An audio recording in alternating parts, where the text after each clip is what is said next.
क्रुएल्टीच्या ग्राउंडवर घटस्फोट घेत असताना तुम्ही लोक बऱ्याच वेळा कन्फ्यूज असता की नक्की ही क्रुएल्टी म्हणजे कोणती क्रुएल्टी, मानसिक छळ म्हणजे कोणता छळ, मग त्याचे पुरावे आहेत का? तर मित्रांनो, अनेक वेळा मान्य न्यायालयाने सांगितलेलं आहे क्रुएल्टीची जी व्याख्या आहे, मानसिक छळाची जी व्याख्या आहे ती अशी स्पेसिफिक म्हणता येणार नाही की चापट मारली तर क्रुएल्टी, शिवी घातली तर क्रुएल्टी.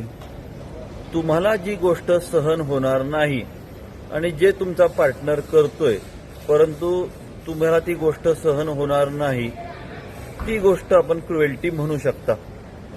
फक्त तुम्हाला ते कोर्टामध्ये सिद्ध करावं लागेल की ही गोष्ट सहन करण्याचा माझ्यावर बंधन नाही आणि म्हणून ती गोष्ट क्रुएल्टी आहे, म्हणून ती गोष्ट मानसिक छळ आहे. तर त्यामुळे क्रुएल्टी ही परफेक्ट असावं असं काही नाही.